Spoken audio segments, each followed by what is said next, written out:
All right, gang. Welcome to Live Breathe Film, episode 42. You're here with Corey, Doug, JP, and Murph. Thanks as always for joining us.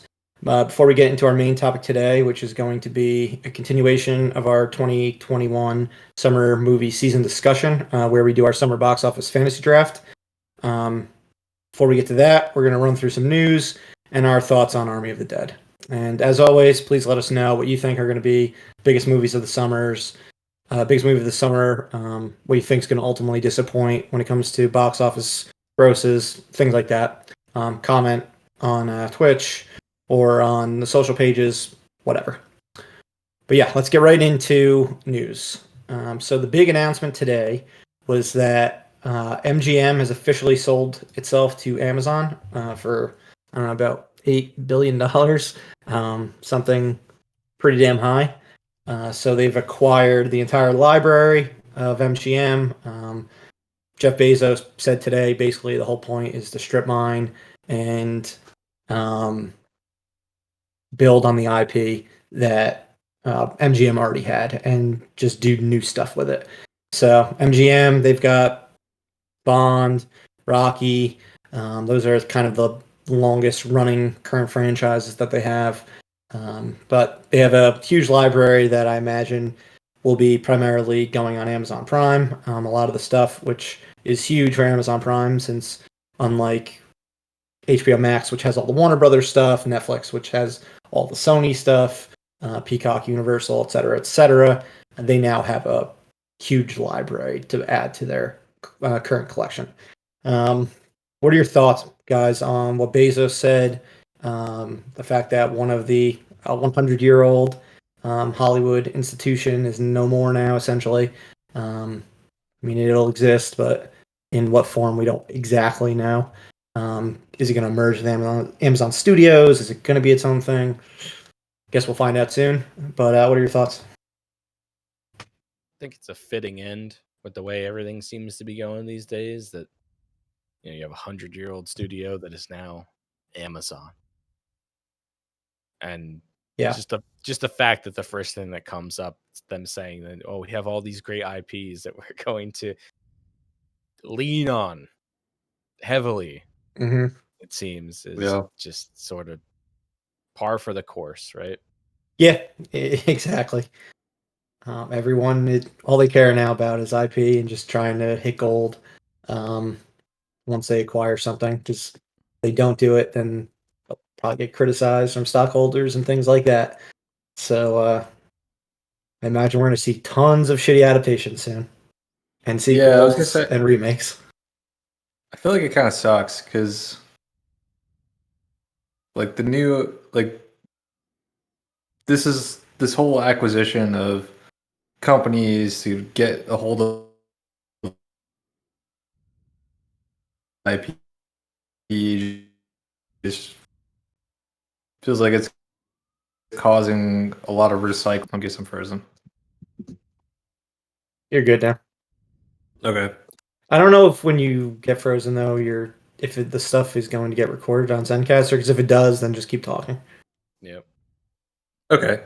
Well, yeah, I'm sick of seeing the recycling of IP. I don't know. I just want to see more new IP.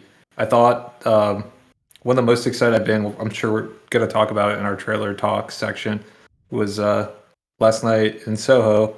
Completely new IP. Very excited about it. And I think more excited than I would be seeing a remake of a lot of other movies that I've seen where the remake's going to be probably at best a little worse, if not a lot worse, than the original thing that I really liked.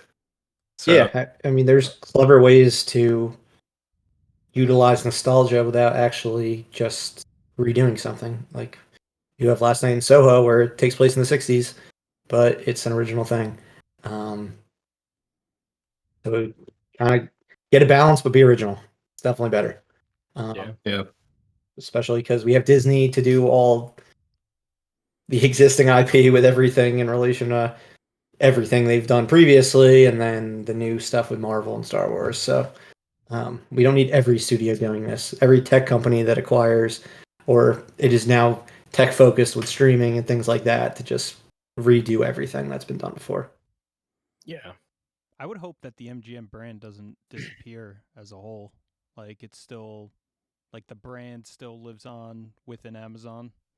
But Yeah, I mean, I do hope we get a one day a Amazon MGM Studios theme park, since we no longer have our Disney MGM Studios. But I doubt that'll actually happen. did Yeah. Bezos say basically that it's just going to be absorbed into Amazon? Like Amazon And Studios is going to be what it is, or is it going to still be a they separate haven't fully said. They'd So be I stupid. imagine, They'd be stupid to do that because MGM is like a recognizable IP in itself. You know. yeah, no, it's a recognizable Leverage name it. among film geeks and things like that. It adds a Um, little bit more credence to whatever they're trying to sell you. I mean, Yeah, totally. Yeah, with film, definitely. Yeah. Yeah, we'll see. Maybe they'll go like the Disney Fox route and have their two separate things, or else, yeah, they won't, and we'll just have one. But we should find out pretty soon. I doubt it's something we're gonna have to wait long to find out. Amazon Studio legend James Bond. Yeah, and I mean the Eon and the Broccolis, they already said today they're like our Bond movies are gonna be theatrical. So like, Well, at the end of the day, if I mean, Amazon tries to change that, then I imagine they will do whatever to get out of that contract, yeah, and work with another studio. Don't they control Yeah, more or they less control. everything in terms of 007? Yeah, they can cause a headache for Amazon. So that's a good thing. But yeah, let's go right into trailers. We'll do our trailer talk section right now. We'll start with Last Night in Soho since we've already mentioned it. It's Edgar Wright's new flick. Stars Thomasin McKenzie from Jojo Rabbit. She's seemingly traveling back in time to the 60s, mid 60s, in Soho, over in the UK, in England. And while she's there, apparently she's looks like Anya Taylor-Joy. That's what I get from the trailer. I guess she's inhabiting somebody else's physical form. But then it's getting psychologically freaky, and it looks different. It kind of reminds me of Black Swan. That's the vibe I got from it. It does look really cool. It looks like she inhabits the body of someone from the past and gets to live her. I don't know if it's one night or multiple nights.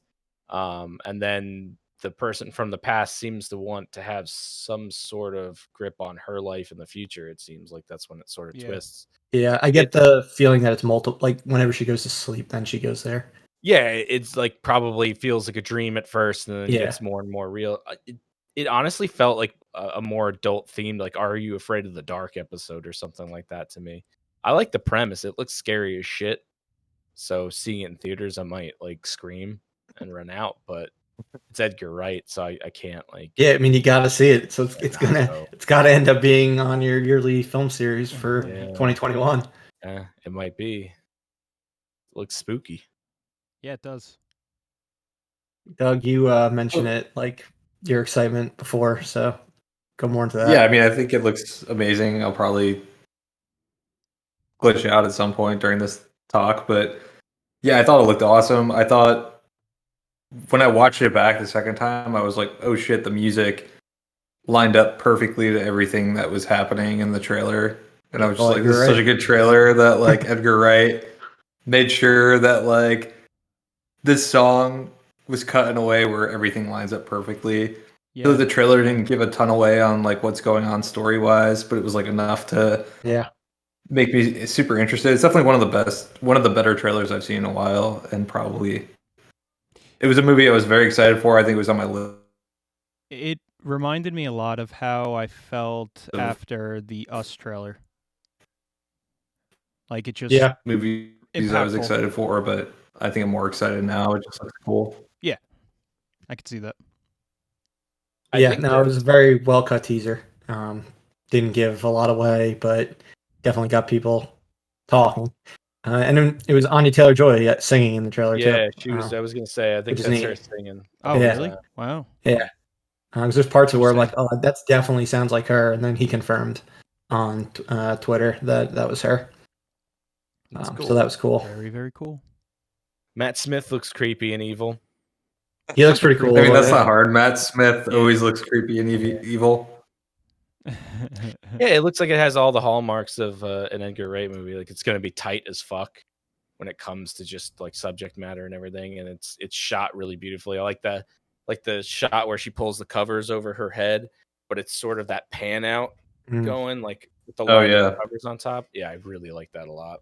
And I dug how the trailer ends like an old type of movie trailer, with the like the glass like shattering and then it freezes on it. It reminded me so much of like the trailers in the middle of Grindhouse. Don't. Yeah, like very outlandish. Exactly. Shows him. Yeah, it looks like he's gonna have fun with it while still doing something a bit different than he's used to. All right. And I mean, the next logical one to talk about would be Amazon's new movie, The Tomorrow War. This was one they picked up from Paramount. We got the first like full look at it now, where the premise has been shown. You're getting a look at the aliens, everything like that. So this is the one where Chris Pratt, he lives in, I guess, present day. And then everyone's watching like I guess it's like a Super Bowl or something like that.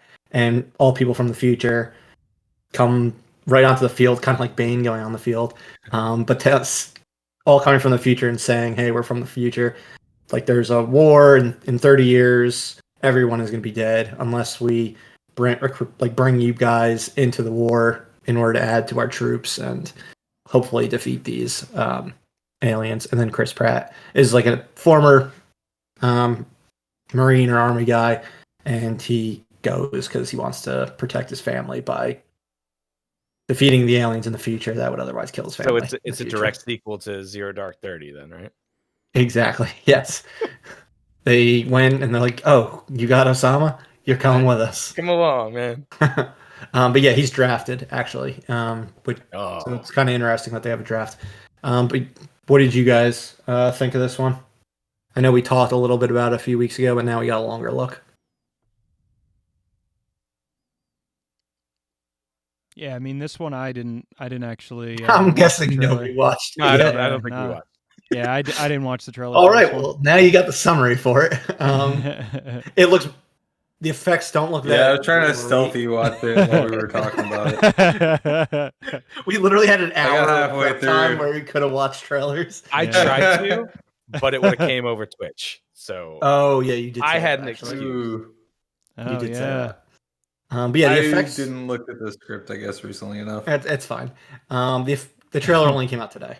But yeah, the effects didn't look like fantastic or anything. But I think the premise is kind of cool.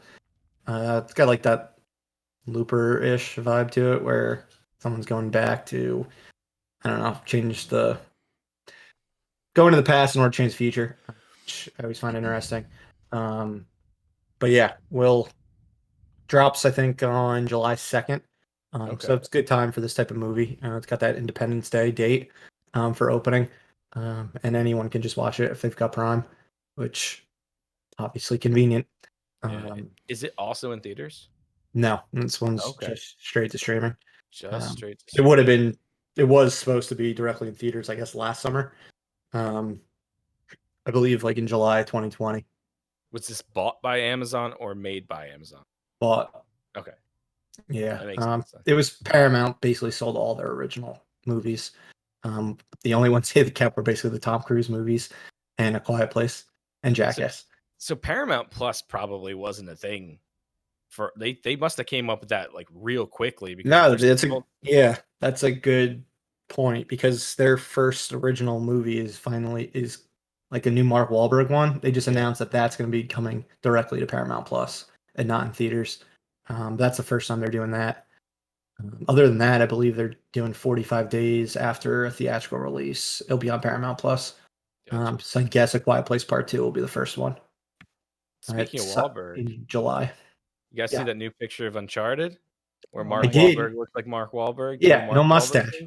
Sully doesn't have a mustache. No mustache. He's just Wahlberg. It's just Mark All right, Wahlberg. well, that's even more blasphemous than Mark Wahlberg with the mustache. Maybe he gets the mustache by the end of the movie, kind of like Batman Begins. It's the prequel to the mustache. the final scene of the movie, he's going to show up on the top of a rooftop, and Nathan Drake's there. Nathan grew like 1 inch, and fucking Sully has his mustache, and that's how you know they're gearing up for Uncharted. Or he's just I guess the first Uncharted game. It just pops onto his face. Or he puts it on. He puts on a fake mustache. Yeah. He's like, "Oh, I've leveled up." Just pops right on. Pun intended. Yeah, I did unfortunately see that. But Uncharted comes out in February, and that will be really interesting when we see an actual trailer for it soon. Yeah. All right, and then our final trailer is Eternals, the new Marvel flick coming out in November. Pretty crazy cast: Angelina Jolie, Salma Hayek, Richard Madden, Kit Harington, both from Game of Thrones, Kumail Nanjiani. Who else am I missing? Barry Keoghan, I think his name is, from Dunkirk. Oh, Brian Tyree Henry from Atlanta. I think that's probably it. But from Chloe Zhao, the director, the Oscar-winning director of Nomadland. And yeah, we got a teaser for it. Gave us a look at all the characters. Didn't give us much dialogue. No plot. All we know is that there's these people that I guess have been on Earth for wherever for like all of existence, but they had never interfered with what was going on in the worlds. So hence some of them just allowing half the world to get destroyed by Thanos. But something has happened now where they feel like they need to get involved. Oh yeah, something's happened now. Yeah, something worse, I guess. Oh my god. We don't know what, but yeah, now they're getting into action. The tone looked pretty epic, but I don't have too much else to say other than it looked pretty, since it didn't really tell us anything. It looked a little uppity. Makes sense. I feel like that movie thought it was better than me. I don't know why. I feel like the movie talked down to me the entire time I watched the trailer. Kinda. Like, I feel like it thought it was better than me. It's a neat idea how they basically created Earth and gave civilizations. It looks like each one of them got a civilization and gave that sort of the seed to grow and thrive and all. That's sort of what I gathered from it, is that they all split off and did their own thing. So they show like Kumail dancing with like all the Indian flair and stuff like that. Yeah. The very beginning was probably like Babylonians or something like that. It's neat. It looks a little stuffy. Yeah, I mean, I still have no idea what any of their superpowers are. No. Anything like that. They got a flat ship. One girl's really fast. Yeah, it reminded me of Arrival, like that type of ship that came in. Yeah. I'm like, ooh, it looks nice looking, but again, I have no idea what's going on. Yeah. That one guy could lead the Avengers, and then they all thought that was funny, so he must have a super sense of humor. Yeah, I don't know what Richard Mann's power was, where he thinks he can do it and nobody else thinks he can.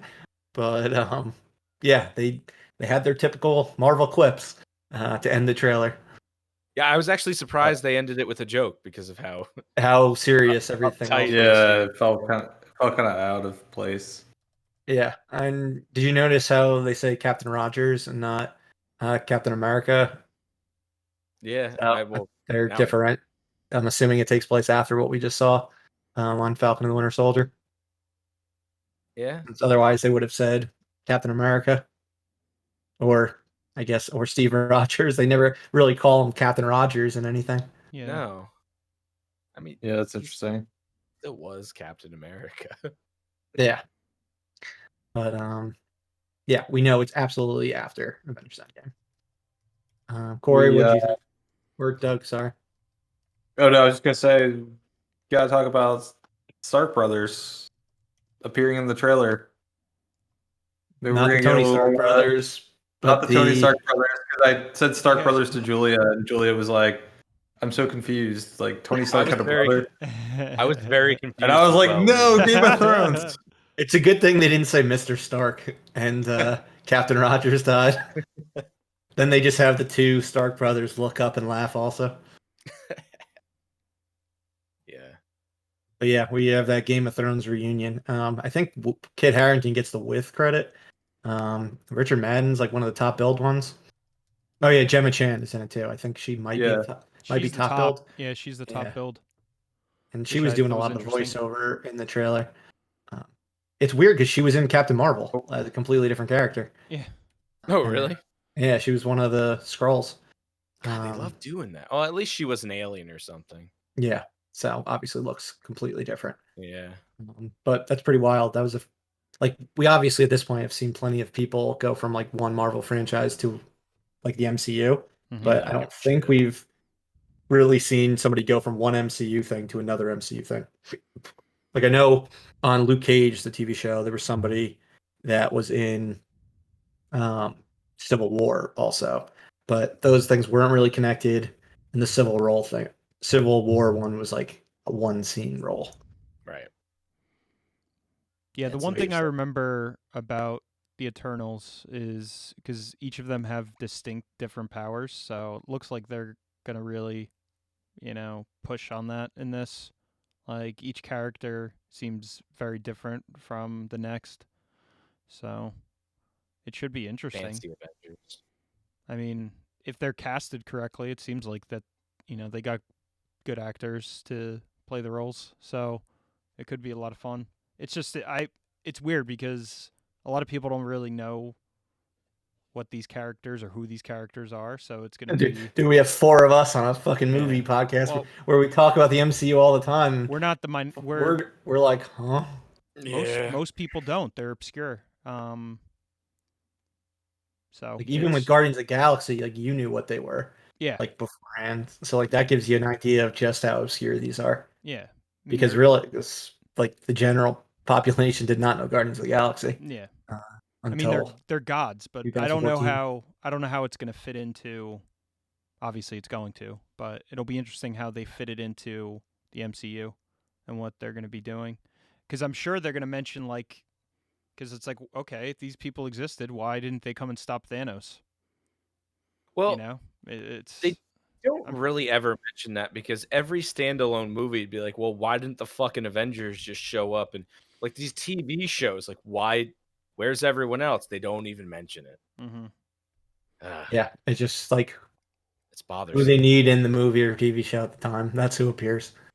And they've done a good job of bringing random people into the movies and into the like Doctor Strange showing up in fucking different movies, and it's cool that they bring them in, but it still doesn't make any goddamn sense. Agreed. There was something I read where, I mean, who knows, but like obviously theories are flying all over the place, but someone was saying how like the Eternals could further, link the X-Men in a lot of ways because a lot of those characters are linked to the X-Men in different ways. Again, I don't know the characters really, but I thought that was pretty interesting. So I heard a baby Thanos rumor. Oh no! like it'll be the new Baby Yoda. Like oh no! What do you mean? It's just a little baby gun.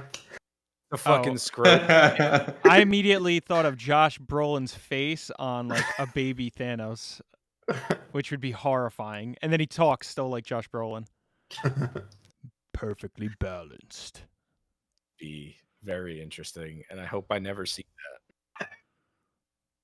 You gotta babyfy everything. So the money's at. But I don't think we're gonna get a full trailer for this one, probably until Shang-Chi. So we've got a while to go before we actually have any real idea what this one's about. It's done nothing to make me care about Phase 4 anymore. Wait till that Spider-Man 3 trailer comes out. That's the only one I give a shit about. Phase 4 is boring. Phase bore. You probably will get it by July at the latest. That'd be nice. Trying to think if Sony's got a bigger movie coming out before then. Before Disney has Black Widow. I don't think they do. Oh, I should also mention Aaron Taylor Johnson is playing Kraven the Hunter in a new Sony. I did see that Spider movie. Yeah. Spider-Verse movie. Like a fucking. Since we skipped that, it just came like a few hours ago. Yeah. Like he's gonna have his own, like his own like Venom Morbius spin-off type movie. That's very weird to me because he's. I mean, again, I don't really know that much about the character, but from what I've read, I can't really see a movie about him. He's very mustache twirling villain. He's like a rich guy that hunts shit, right? Yeah. And he's like, I must hunt the most dangerous game, Spider-Man. Yeah, he's not. He doesn't come off as a very interesting character to make a movie about. But I mean, what do I know? He would have been a very interesting character to make the next Spider-Man movie about, where everyone knows who Spider-Man is. So why not go hunt him? Exactly. But I thought that's what it was going to be. Sony's like, nah, no, we're not going to do that. We're going to save him for his own movie. Don't worry. We're going to save him for a brilliant solo vehicle. You're gonna love him. You're gonna be rooting for him by the end of this. We want to do the Craven trilogy. Yeah, we want to just make movies about Craven. bad guys. It'll have comedic elements. You'll love it. I don't know what the fuck they're doing. Sorry to go off script there, but I had to mention it. Yeah, that's news to me. Yeah, it's notable for sure. But yeah, let's just move right into what we watched. We're gonna hold off on individual picks this week since JP was on vacation. None of us watched really anything significant. Basically, just episodes of what we were already watching and talking about previously this year. So we're just gonna go right into Army of the Dead. Corey, Doug, and myself all watched this one. It's on Netflix. The new Zack Snyder joint. We'll give him the joint title. He's a very distinct filmmaker. Zack Snyder cut. Yeah, you're right. That's what it should all be. It's the cut. We got the new Zack Snyder cut on Netflix. Army of the Dead, starring Dave Bautista. So it has nothing related with Dawn of the Dead, the one he previously did. This is its own thing. It's got like super zombies. It's very much its own thing. Doug, I want to hear your thoughts, since you are not a fan of this one. So, I don't know. Are we gonna do like a non-spoiler then spoiler, or how do you want to do this? Well, all right. We'll do a non. I don't know. Yeah, fuck it. Just go straight to spoilers. It's on Netflix. If people don't watch something on Netflix day one, they're never gonna watch it. I feel like before we get into spoilers, we should at least say what overall opinions of it. Okay. Non-spoiler. How smart was Dave Bautista? Was he so smart? He wasn't as smart as he should have been. Glasses. He had glasses. He had one job to do. Oh, yeah. He had one job to do: make sure his daughter didn't leave his eyesight, and that happened. So he's not the smartest. Because he had a daughter. He had a daughter. She's gonna fuck everything up. I think it's no surprise to anyone. I didn't really care for this movie. I think out of 5, I would give this one a 2 out of 5. I thought there were some fun moments, some fun action scenes, but the movie was a little bloated at 2.5 hours. I thought the screenplay was garbage, a mix of, which I didn't even realize until Murph pointed out, that it was like basically like Aliens, mixed with but a worse version of Aliens, and then mixed with plot points that don't really make any sense. Yeah, I thought the plot was kind of trash on this one.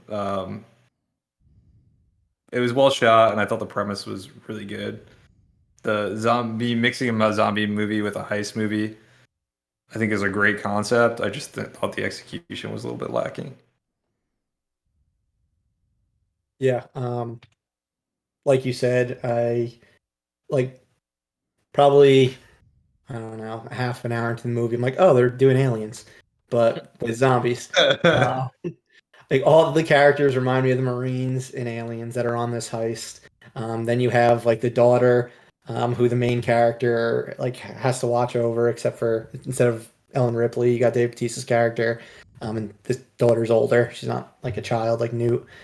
You have the villainous guy who's going to backstab, who's part of another organization. You have what they think is the mission isn't the actual mission of the company that's funding things. It just had a lot of Aliens feel to it, and that's actually why I enjoyed it. Obviously, it's no Aliens. Aliens is a 5-star classic, but Aliens knew. James Cameron also doesn't write fucking incredible dialogue or anything like that, but he knows the type of material that can get a crowd pleasing type of thing. So yes, like it wasn't the best written thing or anything like that. It was like a dumbed down James Cameron Aliens. But I wasn't expecting anything more than like something like that from this type of zombie movie. I don't think it's anywhere near as good as Dawn of the Dead, the one Zack Snyder did. No, it's not. It's definitely that not. one I fucking love. But I did enjoy this one for what it was. I enjoyed the characters. I thought the coyote, the girl that was sneaking them in and out of the of Vegas, was really cool. I enjoyed the Dieter, the comic relief character, um, who's the safecracker. Safecracker. Yeah. I thought it had some well drawn characters, some that obviously were not. In who you're basically like, okay, whatever, I don't care what happens to them.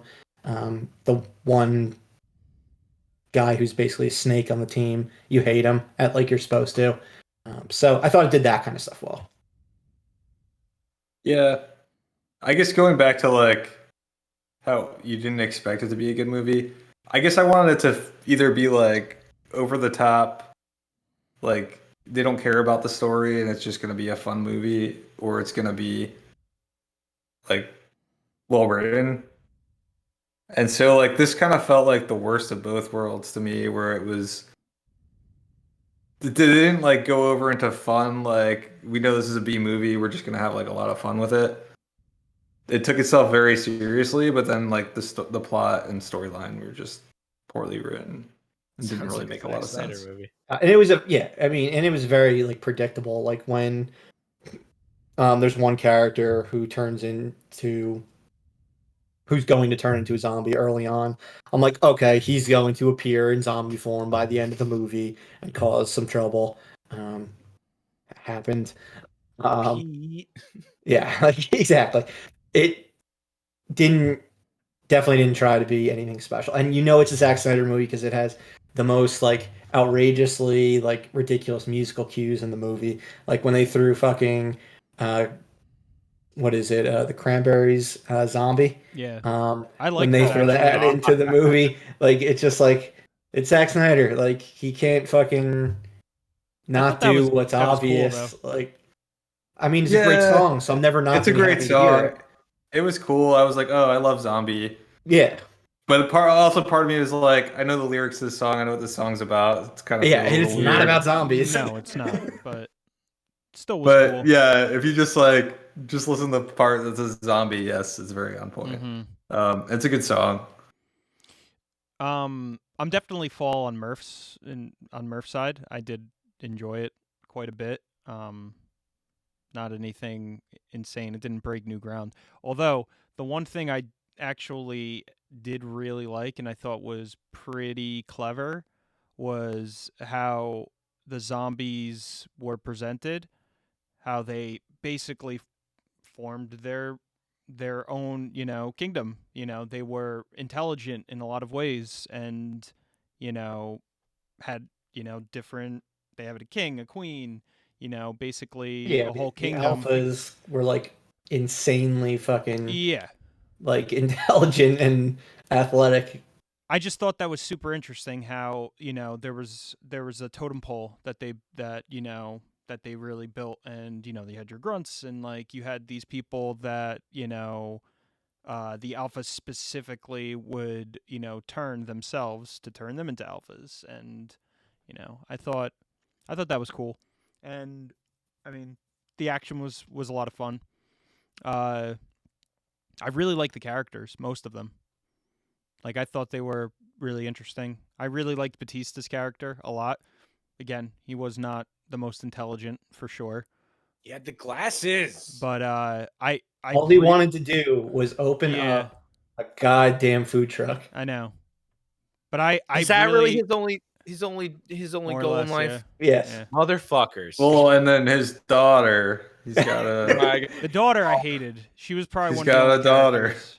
The daughter sucked. I hated the daughter. I thought sucked. She sucked. I thought she sucked. I didn't think it was like the actress's fault. I thought it was just like everything about her. Yeah, we are giving you a dumb character. Yeah, it was a poorly written. She just all of her motivations made no sense. Yeah. Didn't like pay off in the end in any way, shape, or form.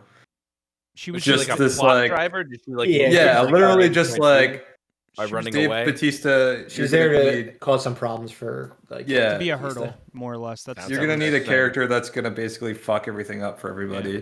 Here you go. Here's the character, and she's gonna be a daughter, so that Dave Batista cares about this character Yeah. and isn't just I've been like seeing fuck people. I've been seeing people on social media like, "How dare you like blame the daughter for things that go wrong? Blame the Everything guy was- who was blame the guy who's clearly a bad guy." Like, yo, you can blame two people. Like, yes, she wasn't evil with any of her intentions, but bad shit happened because of Yeah. decisions she made. Mm-hmm. So yeah, I'm going to say things about her too. Yeah. But I them. So when do you guys want to get this? Oh, sorry. no, I was Go just ahead. gonna say I I we've already ultimately, gotten in spoiler territories. for the most part, I think. I ultimately like really liked Batista, but I feel like I like him in most things. I know Murph and I He's were just a good actor. yeah, we were talking about that over the weekend when you were saying how You're how giving you- your head nod. I don't know if I agree with what you're saying. Yeah, I feel like he he is, was he's like a good actor. adequate. He's adequate. I couldn't tell if it was the poorly written dialogue or if it was Batista. Did you see him in Blade Runner? He had even tinier glasses in that Yeah, one. Oh my god, the tiniest glasses. yeah, they were. I like him as Drax, but Drax is like not supposed to handle human interaction very well, so I He can't was tell funny if in that Stuber movie with Kumail Nanjiani. I didn't see heard that was one. good. Does this raise the stock of Batista in Knives Out or lower it as a good character? I'd say it's basically the same. Yeah, I don't raise or lower. I think the biggest thing that he showed in this movie is he showed that he could, even though this is not an impactful movie, he could carry himself as the star. Like he definitely carried the movie in a lot of ways. There were other characters that were interesting, but I think that he specifically carried the movie. Yeah, you can invest in And- him as a leading man, I would Yeah. say. Like an Arnold Schwarzenegger-ish leading man. Yeah, I mean, I could say that. Yeah, I mean, just he's not without as the goofiness charismatic. of Arnold. Yeah. The action scenes that he was in where he was really good. I mean, I wasn't disappointed. All right, Doug, let's hear what your spoiler that you wanted to say Hey, was. can we talk about like, or at least try to figure out why there was the movie starts out, the reason they get this team together to perform this heist is because this guy who owned a casino, I guess, had a Mhm. bank vault Mhm. in Las Vegas Mhm. that the city got compromised, and Yeah, that'd be he already one got way the insurance for it. money from the vault, and so it's basically like Free double money. dipping. He can get the money again, Yes. Smart, and so, smart man. but that's not really like It was Scorpion why from he's Mortal Kombat. Oh damn. yeah. Yeah. So he hires this or he gets this Batista who puts together this crack team of people that can break into the vault because they're going to need a safe cracker because for whatever reason the guy that owns the vault Are you doesn't know saying the he combo. can't just get the code to his own vault? Because Yeah, apparently he doesn't know the combo to his own vault. He that is forgot pretty it. fucking It's like stupid. when I you didn't have think of that.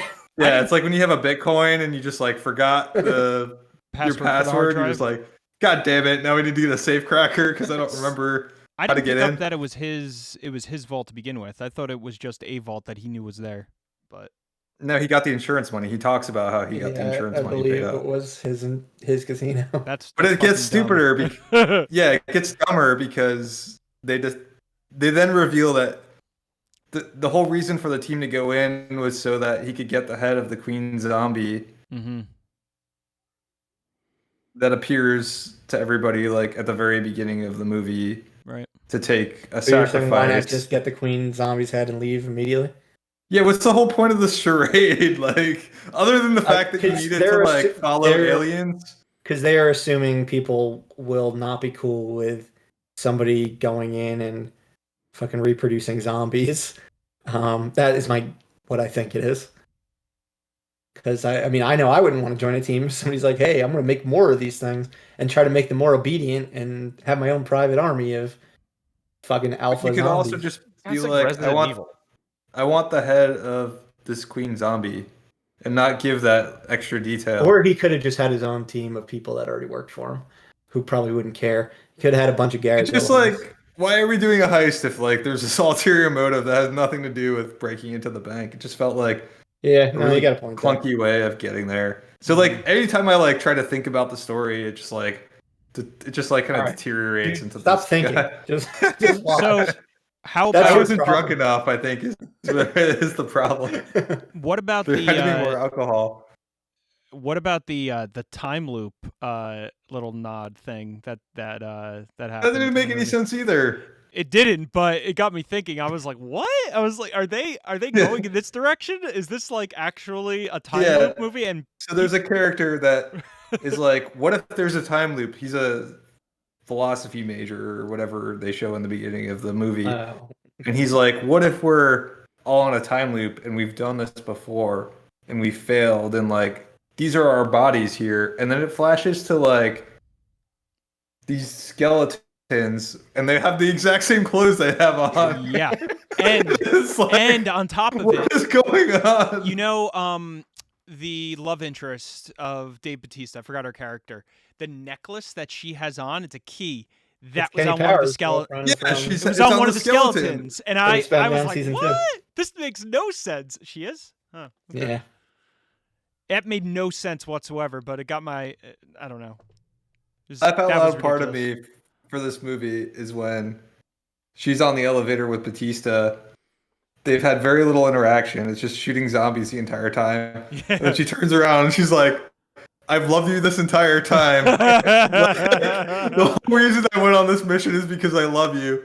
And then like the elevator door opens up and a zombie just like eats her. No, well, the zombie doesn't eat her. Zombie doesn't eat her. Grabs her or whatever. Twists her head all the way around. It was like this wasn't set up at all. Like, what is going? It just felt like out of the blue. One other thing that it was like laugh out loud out of the blue. One other thing that made my eyes roll was, I mean, having to do with the daughter, but like, of course, she going to get and trying to find those 3 people or 2 people that she was talking about since the beginning of the movie, and they're in like the tower where all the alphas are. How fucking stupid are you? That just it's like me. Las She's Vegas. Like, no, I'm not going to listen to 5 you. minutes. Yeah, you got 5 minutes, guys. Yeah, no, I got to go like, save I'm going back in girls. for these people. It wouldn't have been mathematically possible for her to go there and get back in time, and she didn't tell anyone she was leaving.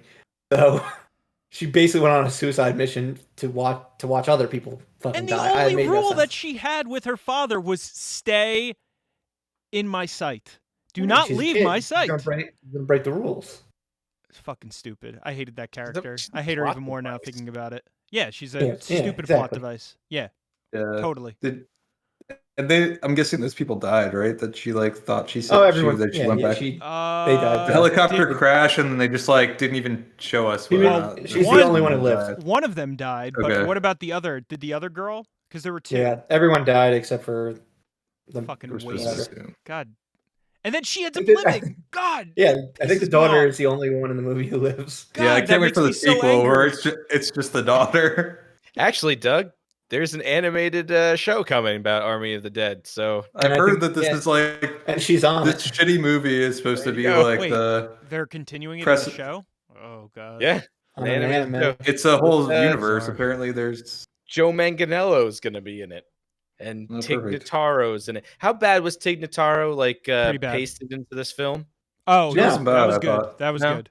I just don't like Tig Notaro because they just green screened her in over the top of Bristelia. It wasn't. But she was in scenes with everyone else. Like it didn't cut from her to somebody else. She'd be standing right next to people, like having conversations with them.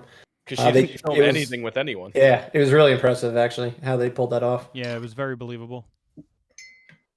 It's interesting. I don't like that one bit because it's gonna happen more, I guess, when they just decide they want to take people out. Yeah, I mean, it's what they did with that one movie where Kevin Spacey was in it, and then they replaced him with Christopher Plummer, the one with Mark Wahlberg and Michelle Williams. It's fucking I guess it was like what they can do now. 4 years ago, maybe. I think they might have had to redo some scenes, but otherwise, it was just like I think them filming him. Oh, it's so weird what they can do now. Yeah. Ugh. All right. Let's go into our feature presentation. 2021 Summer Movie Fantasy Draft. So here's the rules for y'all listening and watching. The new scene. Boom. There we go. Impressive visuals. Bam. So what we got? We've got 6 rounds. Each round, 4 picks. Our draft order is number 1, Doug. Number 2, Corey. Number 3, JP. And number 4, myself. These were picked at random using a generator online. We didn't just do our usual order of Corey, Doug, JP, and Murph, even though basically all it did was switch Corey and Doug. Otherwise, it's exactly the same. Wait. I have Corey and Murph in the wrong spot. Boop, boop, boop, boop, boop, boop, beep, boop, beep, boop. But yeah, we took 28 movies that we believe will be probably the 28 highest grossing films of the summer. We've got some that aren't going to make fucking much money at all, but have more likelihood of making money than something else. And I didn't think anyone, I think we can all agree, wouldn't pick anything else that outside of this list. Definitely not. So yeah, we're gonna do a snake order. So it's gonna start with Doug. I'm the 4th pick, then I'll be the 5th, and it'll go back up. So Doug will be the 8th, and then he'd go 8, 9. So there's gonna be somewhere the same person goes twice in a row.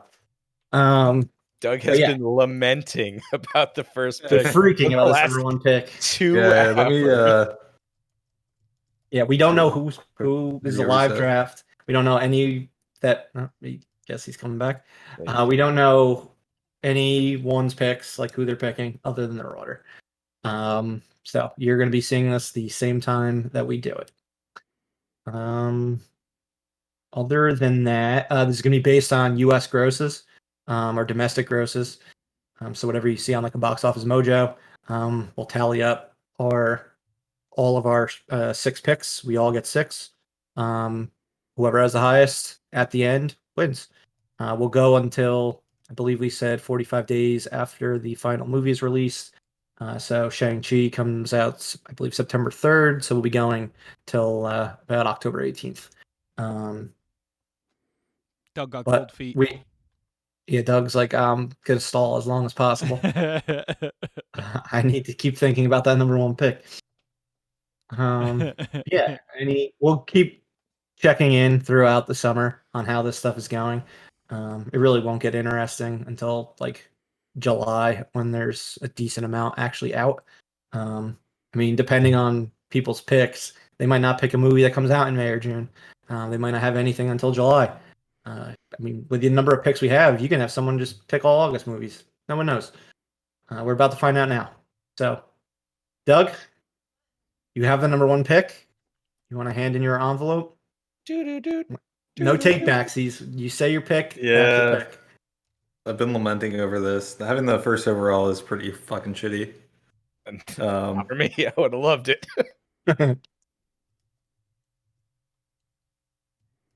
Uh-oh. I think I have to go. This could be a huge mistake, but I think I'm going to go Black Widow. Okay. Black Widow. Marvel's Black Widow. Opening in theaters and on Disney Plus Premiere Access on July 9th. Right. So there's some downside in picking Black Widow because it's going to be Premiere, so you can get that. We're outside of the Avengers Endgame hype that was driving Marvel. So I'm really just banking on the fact that people are hungry for more Marvel and they're going to lap this up just like they lap up other Marvel movies.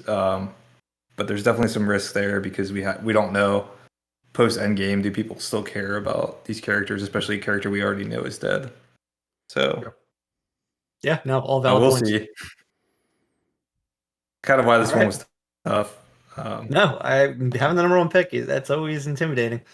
But yeah, we'll see you again with pick number 8. Corey, you are up. That's number hard 2. to hear. I'm going to go with Suicide Squad.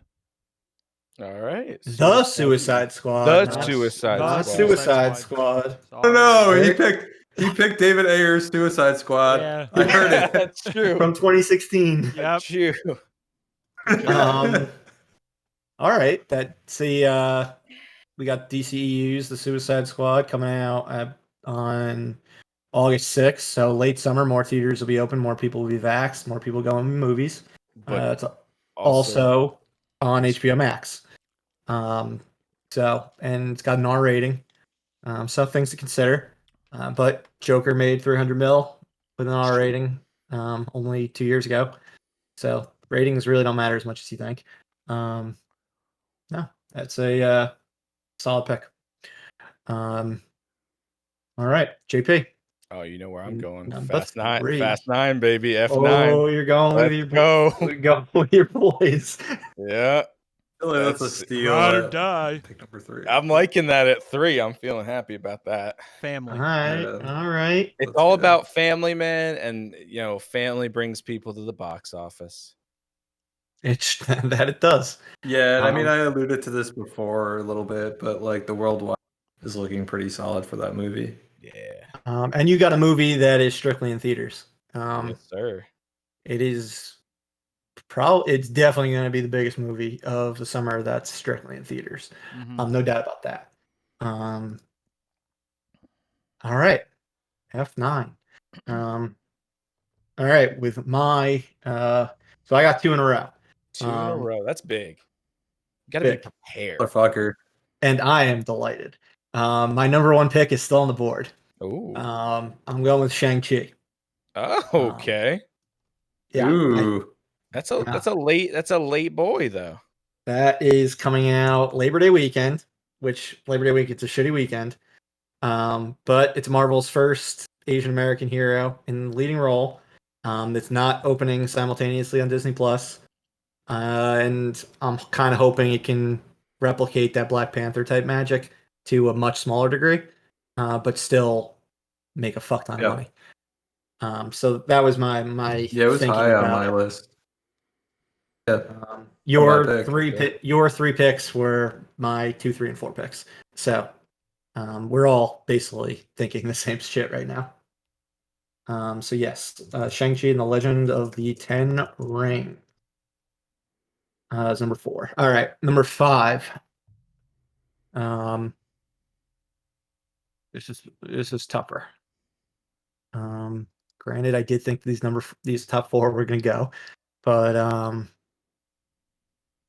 all right, I'm gonna go with fuck. I'm gonna go with A Quiet Place Part 2. Okay. First one made a good amount of money. This one's only in theaters as well. It's the first summer movie, so hopefully you can get kind of a bigger gross, just because it's really one of the only big movies in theaters the next month. I think it'll make over 100 million. Yeah, I don't think it's going to approach. Yeah, I was gonna what the first say I one think it would made. be over 100 million. I don't know that's gonna be like close to 200, but you're looking at like exactly definitely over 100. I think it's one that it's just a safe bet to make a good amount of money. But there's definitely a few that I think could make more that you guys are probably gonna pick very soon. That have more upside, I would say. Well, not me, because I'm waiting for pick number 8. Yeah, it's a few picks. It's only a couple picks away. We only got 4 of us. It's not that bad. I got a quick turnaround because I had this one up pretty damn high.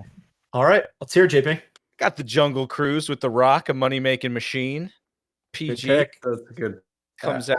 That was the one I was thinking of. This should money. This should just print money.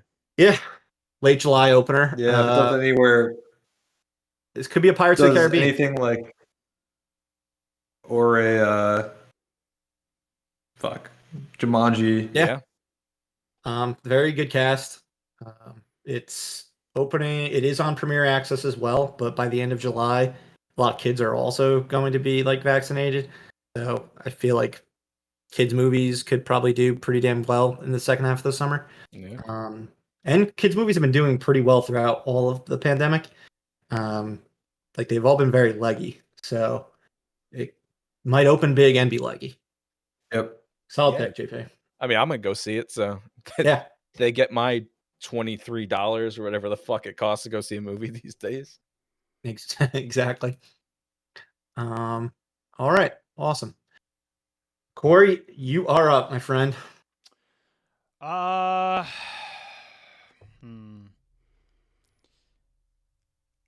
think I'm gonna go with Space Jam 2. Going with that nostalgia. All right. Could be a crossover generational hit with our like millennials and shit, and I guess even partially Gen X that were watching Space Jam when they were younger. Now bringing in kids and seeing it again as adults. It's on HBO Max, so you got 2 HBO Maxers there. Yeah. Yes, this is an HBO Max movie. It's mid-July. But Godzilla vs. Kong made almost 100 million on HBO Max. Mortal Kombat did solid. Wonder Woman definitely didn't do good, but that was it when the pandemic was at its worst. So, all right, Doug, you got 2 in a row now. Double tap. This is your moment to shine. This is big. These are that came fast. Is your biggest pick. Like these 2 picks are your biggest picks of the draft. Oh yeah. It's bigger than number 1. Because when it gets back to you at number 16, you're picking movies aren't going to be 2. Exactly. That's what you're getting. You're not going to be getting great stuff then. Yeah. Uh-oh.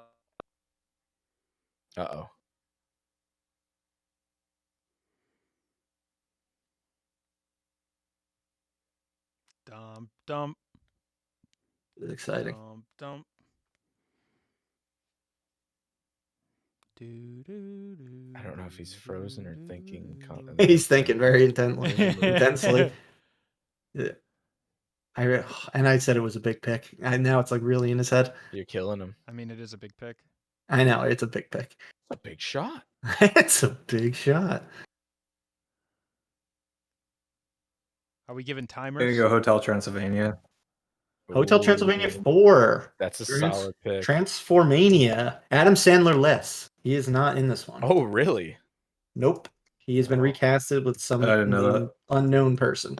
I don't think the kids go but to see it's Adam Selena Sandler. Gomez that's going to bring in the kids and the younger crowd. So she's still in it. Yeah, I wanted a children's movie. There's a couple other children's movies that are on. No, are also interesting. All 3 of them have overperformed in my opinion, so it's a safe bet that this one will do pretty well as well. Yeah, Hotel Transylvania 3 made like 500 million or something like that. No, not that much. It made $528 million. Probably worldwide, yeah. Not domestic though. Not domestic. Domestic, but I mean, they all crossed 100 million. I think they all were around 150 million. So, I mean, if you make 150 million, that's fucking gonna be really good this summer. Yeah, it made 167 domestic. That's pretty fucking good, dude. Yeah. All right. What's your second pick? No, I already picked my 2. Oh, you Did you cut out for your second one? You guys not hear it? Nope. No. Okay. I did In the Heights. Oh, okay. Was Hotel Transylvania your first one? It was my second one. Gotcha. All right, so In the Heights was your second? So In the Heights was number 8 and Hotel Transylvania is number 9. All right. Yep. Yeah, I think In the Heights stands. All right. The money. In the Heights, an HBO Max movie, opening mid-June. The musical, it's a safe bet. It's gonna make a lot of money. I figured Lin-Manuel. Really, that's a very gonna go out and see. That was a good pick. That was the highest, I was like, I'm glad to know that I was frozen. It was the highest one I had on my list still. I'm glad to know I was frozen because I said that one first, and you guys just were like quiet, and I was just like, fuck. I screwed up. I went too early. That was definitely when we were joking about you thinking really hard. Yeah, probably. But I was like, oh man, they're like, that was a shitty move. You shouldn't have picked In the Heights. You done fucked up, nerd. You done fucked up. So I'm glad to know I was frozen for that one. Yeah, I had that one to fight too. All right, Corey. you're up. Number 10. I'm gonna go with Conjuring 3. Conjuring, The Devil Made Me Do It. Another HBO Maxer. Corey is all in on HBO Max. He doesn't believe in it, which is good. Yeah, you're all in on not believing in HBO Max. Hell yeah. Good for the theatrical experience if you don't believe in it. It's a true story. Yeah, opens June 6th, if I'm not mistaken. The last two both made 100 million. The spinoffs all do well. It's been a while since the last one, so we'll see if Absence makes Harko strong. Harko fonder, right? Yeah, Something like that. Yeah. something like that. Yeah. Yeah, I think it's gonna do well. All right, JP, number 11. Are you ready for this? I'm going same sort of route that Doug went. I'm going with The Boss Baby 2. It's a good pick. It was going to be one of my wraparounds. Yeah. That was it's going to make a lot of money. It was kind of the same deal as Hotel Transylvania. It's like 174 million domestic the last one made. So what's this one called? Boss Baby 2. Family business. No, Boss Baby. Yeah, you got to bank on those like parents that are just like, I want to get my kid out of the house. Like, let's go to the movies. Yeah. So I went to a house where there were kids like maybe a year ago, and apparently there's a Boss Baby television show that they just kept playing over and fucking over and over, but the kid was loving it. So, Oh yeah, what is that, a Netflix show? I have no idea. I think so. It was on Netflix.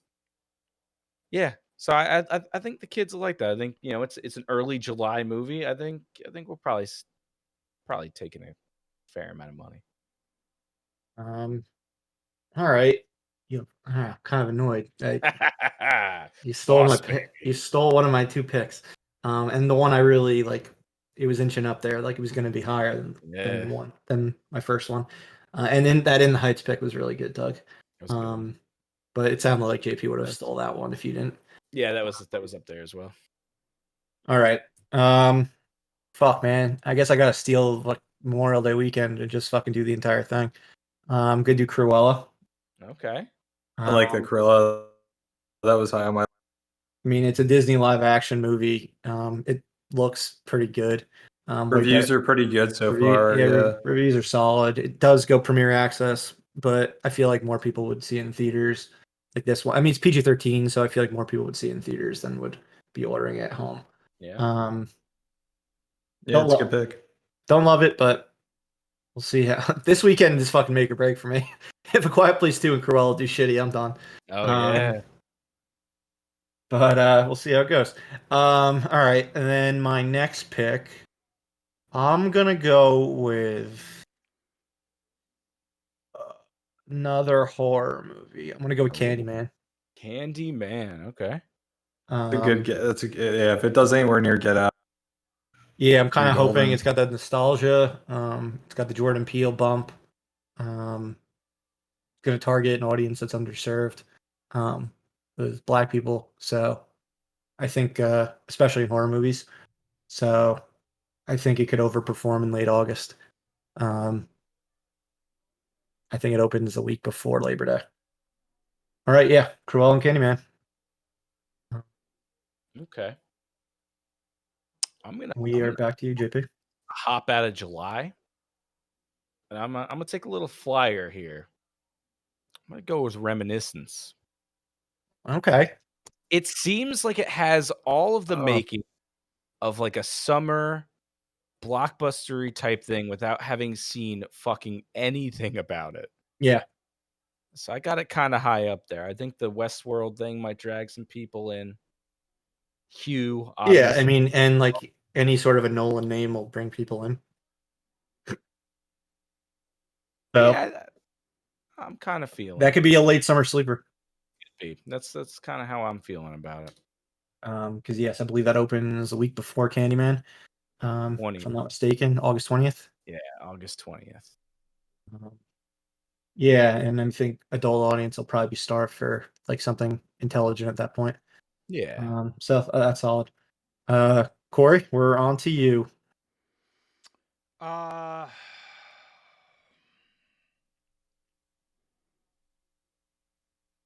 You have three. Well, this is your first of your final three picks, just so you're halfway. I believe. Oh, I only have two more picks. Boo. Oh yeah. Shit. I guess you too, right, JP? Yeah. Fucking yeah. Doug and Corey both got three more. At this point, though, I feel like I'm not exactly going crazy over anything. So yeah. I mean, there's probably going to be something here that overperforms that's left. Yep. It's just about fucking guessing. I got to look up on my big board, which is over here. My owner's laying over here. Just and while Corey, you're thinking of your pick, I should mention, JP, when you picked the Boss Baby, that is going to be Universal's first movie to open on Peacock as well. Shit, that's not good. No one has Peacock. Yeah, Peacock doesn't have the biggest user base. But yeah, I think it'll be free on Peacock and in theaters.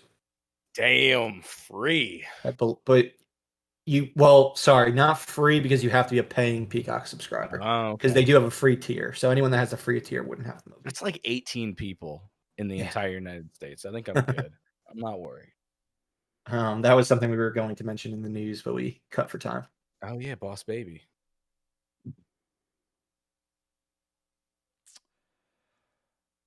Corey's deep in thought. The pick is in. All right, I'm going. I should note before you do your pick. I should note that what have we picked? Yeah, our first 14 picks were basically like my top 14. So, I think everyone's kind of thinking similar ways. What do you got, Corey? So I'm gonna go with another children's movie, Peter Rabbit 2. The movie that Peter Rabbit 2. Fucking 10-time release date mover. Yeah. Peter Rabbit 2. Hopefully it doesn't get moved again at this point, but it's gonna get moved to winter. It's like, no. That's like getting an injury. I would be legitimately worried to pick Peter Rabbit 2 at this point. I don't know. I think at this point its last four moves have all been within this summer, so it's definitely coming in the summer. Yeah, it just moved again. It just moved again this week. It moved up a week, so it is now coming out. Right? June 11th, I believe. Mm-hmm. First one made $115 million in the United States. It's not bad. I mean, they've been marketing it since the fucking beginning of 2020. So I'm genuinely curious, like who's excited for Peter Rabbit? Children, but even kids. Like I get kids. First one made a decent amount of money. Baby. I get Hotel Transylvania. It's like a fucking CGI rabbit. Yeah. Is James Marsden in this one, or is that like a? I think he is. No, it's Freddie Redmond. I think it's Freddie Redmond. Freddie Redmond. Daisy Ridley. I think you've just made up a man. No, what's his name from Fantastic Beasts? Fantastic Beasts. Yeah. now you're making up movies. Fantastic Beasts. Eddie Redmond? No, I think it's General Hux from Star Wars. Oh, okay. Domhnall Gleeson. The other redhead. And I believe James Corbin was the bunny. Yeah. Yes. The very unlikable James Corden. See, who's the female lead in this one? Daisy Ridley. Wait, really? Yeah. Oh wow. Yeah. Star Wars. Margaret Robbie's in this. Rose Byrne. I remember. Why does this have a cast? He was the live action lead in the fucking Sam Neill's. Why does this have a cast? James Corden. He's just pulling them on in when they come on the show. That's fucked up. See, the one thing that's tricky now is because Fast 9 that's a force. You don't want to open up around Fast 9. Do not. So, unless you're a children's movie. Yeah. See Fast 9 too. Children, go see Fast 9. We're wrapping around with you again, my friend. You got two. Oh god, I have two of these. You've got two. Yeah, it's not your final two picks, though. You will have one more pick, just so you're aware. It's been a while since you've done a fantasy draft, so we'll forgive you for forgetting how this works.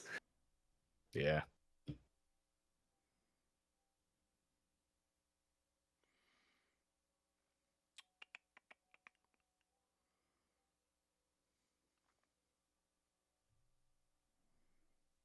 If you freeze, remember to repeat your pick. I'm gonna do Paw Patrol. Is this your first pick? Yeah. Paw Patrol is. And I'm gonna do the Purge.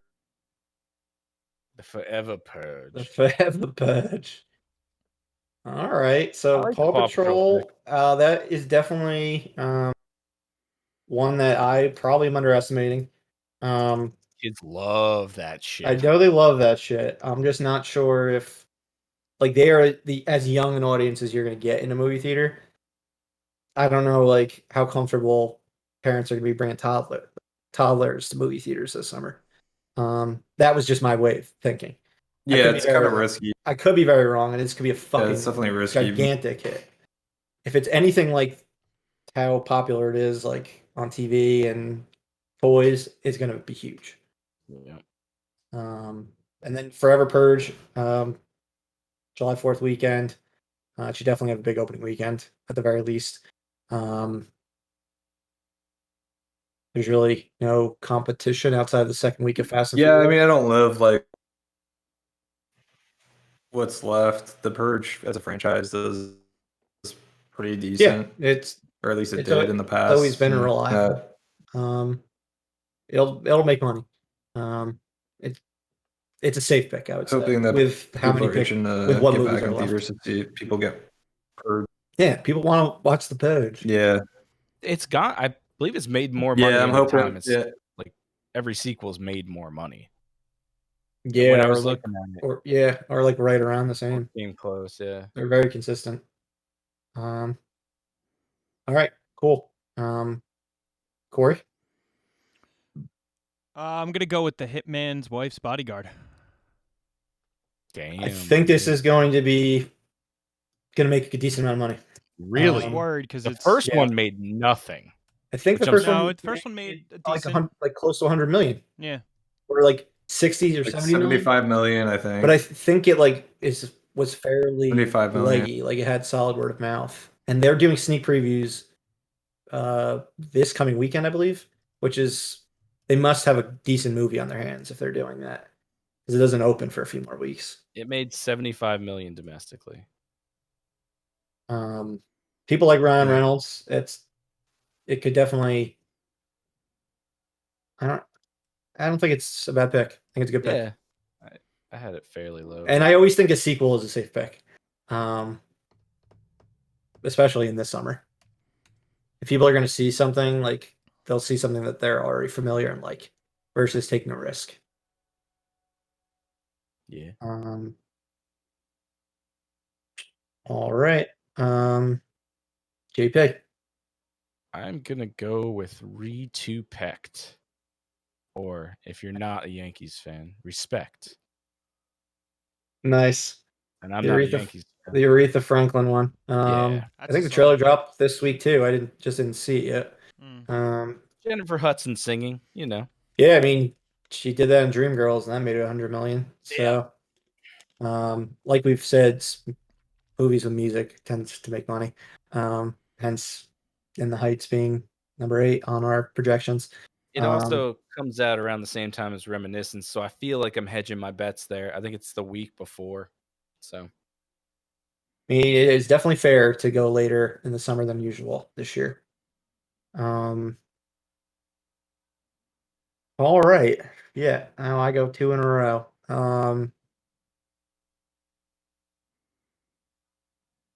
There's one that like I want to pick. Like I think it could make more money. I think I know what you're thinking of. But like I have 2 others that were both a lot higher. I'm gonna write it down. All right. Yeah, you pick it. Write it down, and then you show the camera what it picks. But I don't think I'm gonna do it because there's 2 that I had son of a bitch. I had a bunch higher. That I just feel like I have to do. So I'm gonna do those. Yeah, I'm gonna do those. All right. My first one is going to be Free Guy, Ryan Reynolds. Oh, okay. High concept, all ages, people like Ryan Reynolds. I think him and his wife's Bodyguard's rated R. This one should be PG-13. Theatrical only for 45 days. Late summer. Feels safe for a number 20 pick. And then my final pick, I gotta go with M. Night Shyamalan. Old. Damn you, Murph. Damn you. An M. Night Shyamalan movie, they can make a lot of money. They can make a good amount of money. Sometimes he just completely bomb. I'm just hoping this isn't one of those times. But yeah, that's what I got. Comes out late July. It's theatrical only. So yeah, Free Guy and Old. And it's everyone's last picks now. I'm done. JP, Corey, and then Doug. Doug, did I say I didn't say the one that you thought? When you're done with your picks. If it's still there, I'm probably gonna. Yeah, if it's still there, it's probably gonna be my pick. All right, well, put it. I'll let you know when it happens, if it happens. All right, yeah, JP.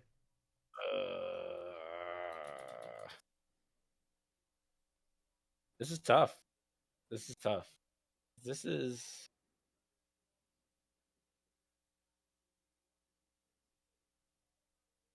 I'm gonna go with The Protege. Sam Jackson. Yeah, Sammy Jackson. It's got Keaton in it too. Big summer for Sam Jackson. He's in a lot of movies. It really is. When does this movie actually release? August. It says August. Okay, because it says April on Google. Yeah, it's an August one. Not a lot of August movies. August 20th. I have 2 movies that release in August. Good director. Director Casino Royale. Yeah. And GoldenEye. Hopefully it's a big movie day. Otherwise I'm fucked. But we'll see. You picked a bunch of players that had the same bye week. I do that often, and that's why I don't do fantasy football anymore. Thankfully, I feel like I diversified my movies for that. I feel like you diversified your bonds. I hope so. See. Corey, your last pick. We don't have too many movies to choose from at this point. Yeah, I'm going with the Beatles Get Back. Yeah, I'm just gonna give you Meet the Blacks. 2. Is that it? That was my pick. Yeah, the one I was thinking of. Yeah, I knew it. I think it could be a multi-generational hit. With parents taking kids. Yeah, people like that. I think it's gonna make a good amount of money for a documentary. I agree. Very good pick. That's also late August because everything comes out in late August. Yep. Gotta love that. Playing the long game here. When does Shang-Chi come out? September. First weekend in September. Okay. I'm going as late as humanly possible with my first pick. That's what I was curious. I was wondering how much time we had. And then Doug, you're the last pick of the draft. Yeah. 1 second. I was kind of banking on getting that Beatles. I mean, Meet the Blacks 2 is still up. Yeah, I mean, Meet the Blacks. Oh, great. Awesome. If you need a good Mike Epps vehicle, Meet the Blacks 2 could be just the movie you're looking for. I'm just going to go and put it right by your name real quick. Just to tempt you. Let's see what it could look like on your list. Oh, that's a pretty good looking list, actually. I'll just keep that over here. I'll do Snake Eyes. All right, Snake Eyes. That is what I would have picked in your situation. Yeah. I was going to pick Snake Eyes. That's a safe bet. Yeah. I think it'll make money. What is this one called? Snake Eyes? I was hoping I could kind of like end it. Yeah, G.I. Joe Origins, I think. Couldn't find out when it came out. It says October 2021. It was, and then switched with Jackass. Jackass moved to that date. Snake Eyes comes out in July Um, Snake Eyes comes out on July 23rd. All right. Snake Eyes G.I. Joe Origins. X-Men Origins Wolverine Snake Eyes. All right, so that's what we got. So the ones that we did not pick were The Green Knight, Stillwater, Don't Breathe 2, Spirit Untamed, and Meet the Blacks 2. Don't Breathe 2. We didn't even get a trailer yet. I know. There's a lot of horror movies coming out this That would summer. have been my next pick, probably, if it would have. It was in my top. felt It was 24 to me of my in the top next 24 round would that I probably read. been. Yeah. So let's see. All right, let's go through everyone's picks real quick. Like we said, we're going to be checking in on these throughout the summer. Maybe we'll check in every like 2 weeks or so. We can start next week after Cruella and Quiet Place 2 open. But Doug, your picks are Black Widow, In the Heights, Hotel Transylvania, Transformania, Paw Patrol, The Forever Purge, and Snake Eyes G.I. Joe Origins. How do you think you did? Got any sort of recap for us? I think it was pretty good. Happy with your picks ultimately? No, I mean, I was pretty happy with the way things fell. I think for the first pick, I was going back and forth between Black Widow and F9. It was just kind of like how I happened to feel in that exact moment, because probably 2 minutes later I would have picked F9. But I'm happy with it. I think it's a nice mix of types of movies. So you've got the big Marvel blockbuster with Black Widow, got a musical within the Heights. I've got a couple kids movies on there, a horror movie, and an action movie. So That is kind of just hedging my that's bets. a solid balance. And you got some very balancing like everything out. very reliable genres like the kids movies and the horror stuff. Like it's always going to make money. Yeah, I wanted to have and some Marvel, kids of movies course. just because I feel like the parents are going to come out. Yeah. Marvel. Would have loved if I could have got my hands on the Suicide Squad, but I knew that wasn't going to fall back to me. If that fell back to you, that would have been and would have loved to get insane. that Beetle. I would have just been like, all right, guys, I'm done. I was really hoping that Beatles movie was going to fall to me at the end, but Corey snagged it before it got to me. You have one pick. You almost get to have it. You got real close. Yeah, it came really close to falling into my lap, but it didn't work out. But yeah, overall, I'm pretty happy with it. All right, cool. Corey's picks. You got the Suicide Squad, Space Jam: A New Legacy. I was gonna say In the Heights again. The Conjuring: The Devil Made Me Do It. Peter Rabbit 2, Hitman's Wife's Bodyguard, and The Beatles Get Back. How you feeling, Corey? Any got an analysis for us on your own picks? Yeah, I mean, I wanted to try to spread out as much as possible throughout the summer, but I also wanted to stay away from Fast 9. I was back and forth if I was trying to get Fast 9. JP's like, but what? I inevitably went with Suicide Squad. Same thing as Doug. I knew Fast and the Furious wasn't gonna stick around for the next time I was up. So no, I would have fucking jumped on that shit. So I went with Suicide Squad over Fast 9. We'll see. I think Conjuring 3 is a bold pick, but yeah. I mean, the last Suicide Squad movie made, I guess, $100 million more than the last Fast and Furious. So there's a lot of hype. It's coming out later in the summer. I think regardless, people are going to go see it in theaters. Feel the same way about Space Jam, just kids movie. I think kids are going to go and see that. I think it's going to be generational, like you said. So I expect that to make a lot of money. Conjuring, the other ones made a lot of money, so this should do pretty decent. Yeah, I'm just wondering if this one, it's when audiences finally tire of it. Yeah, but because this is like the 7th or 8th one total. But if they don't, you know what you're going to get, close to 100 million. Early reviews are pretty good, so we'll see what happens with that. Peter Rabbit 2, another one, kids movie that I just, could make a lot of money, could not. But the Hitman's Bodyguard's Wife, I I'm not really sure because it comes out, and I was back and forth with this because it comes out a week before Fast What was 9. the other? What was the? What were you thinking of doing other than that one? Old was the other one, Too and funny. the Beatles. I'm hoping that makes a decent amount of money. I think it will. I think you're right, and it comes out at the end of the summer as well. So I'm spread out.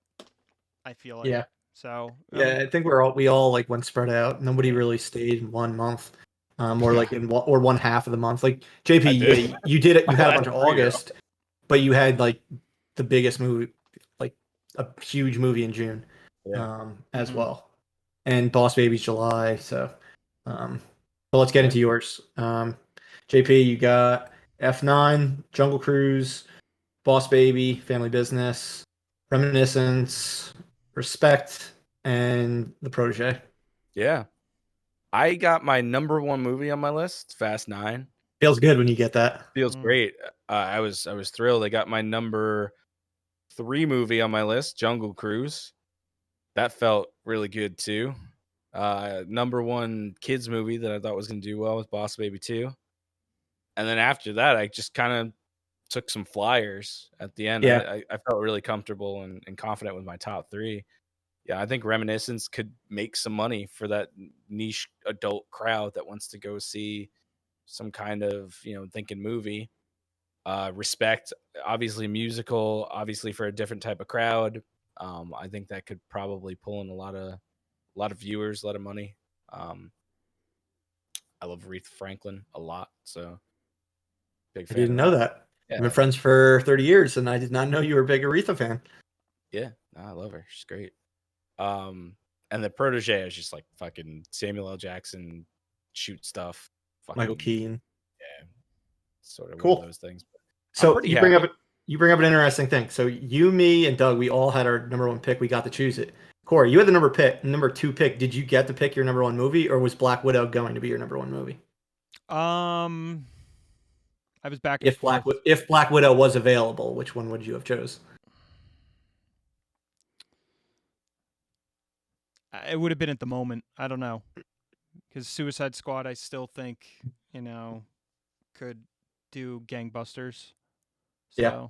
So, that would have definitely been a decision. That's pretty cool though, that we all like basically got what we wanted right from the start. Yeah. Despite the fact that we were all like freaking out about what number picks we had. Most of the freaking out was Doug. But, yeah, me, because I was like, I could be happy with any of probably those 4 movies. Yeah. So like the number 1 spot didn't seem like I was getting like Adrian Peterson or something. Yeah, exactly. It's an old football. Yeah, your football reference, people playing fantasy football back in the early 2010s. Yeah, I saw a clip of Rudy Johnson the other day. Yeah. I remember like being thrilled to get Rudy Johnson on my fantasy football team. Shit. That was Bengals, right? That was back, the one and done playoff. Yeah. That was good times. All right, and then for my recap, I got Shang-Chi and the Legend of the Ten Rings, A Quiet Place Part 2, Cruella, Candyman, Free Guy, and Old. So yeah, I would have definitely, if I had a different pick, like 1 to 3, I would have felt more risky about the Shang-Chi pick. But since he was there at 4, like it was a no-brainer for me. But I mean, it could be an underperform, like it could be an Ant-Man type of Marvel movie, or it could be some like a fucking Black Panther, Captain Marvel type one. It's definitely risky because the trailer's not trailer's not great. Too much. Yeah, exactly. We don't know too much. Like it's an original, so who knows? Quiet Place Part 2 seemed relatively safe. Like I said, it's one of the first Good ones of the summer. reviews. It's got solid reviews. Really, all audiences can see it. Cruella, like I said, live action Disney. Just I cannot picture a live action Disney movie not being higher than, or not being. I can't picture it being lower than 12 for the summer. Candyman, like I think. I mean, it could make a lot less, or it can break out. Has breakout potential though. Yeah, that's the one I would say that has the most breakout potential of any of mine. Mm-hmm. It's risky, but I mean, it's a 4th pick. It's a good 4th pick. Yeah, I mean, there's a lot of horror movies this summer. You got 3 horror movies this summer. Do I? Oh, I do. I do. Yeah. If you were to tell me from the onset that you would have more horror movies than Corey, I'd have been pretty shocked. Yeah, no, if you told I'd believe it. I'd be shocked too. You tend to trend towards, but they're all horror, though. Only two of them are like PG-13 horror. Only one of them's like a real like horror. Mm-hmm. They're reliable horror movies. Yeah, exactly. Free Guy, this one could do terrible. I was worried about this one. This one scared the shit. I'm not sure about this one, but it also could do good. So, and it was the second to last. And then Old, I couldn't not pick it. I mean, he's had mega hits in the summer with Signs. Granted, that was 2002, but I would have picked it if somehow it made it back. Even The Happening made a lot of money in summer. Yeah, M. Night Shyamalan movies just make money. Yeah, and so if this one's just got a following, decent enough, gets a little bit of buzz, like could make easily 100 million, if not more. Yeah. So yeah, that's what we got. We'll check back in throughout the summer. Yeah, let the games begin, guys. This is gonna be fun. We'll do this again in the fall too, for I guess September through December. Cool. Yeah, that's all we've got for today. Let us know what you think will be the top movies of the summer. What you think about our picks. Who you predict to win based on the picks. That'd be fun to know. Maybe we can throw these up on social and do like a poll or something. Yeah, thank you for listening. We genuinely appreciate it. We're going to be covering 2011 in our yearly film series right after this. You can watch exclusively on YouTube if you're not watching on Twitch now. Next week, we're going to be covering our favorite soundtracks and scores throughout movie history. This was actually a topic that one of our listeners requested. So if there is anything you in particular want to hear from us as a feature presentation, please let us know. We'll be happy to add that into the rotation moving forward. We love to hear from you guys and we want to talk about things you want to listen to. So please let us know. But as always, this has been Corey, Doug, JP, and Murph at Live Breathe Film. We'll be back next week, and we hope to see you then. See ya.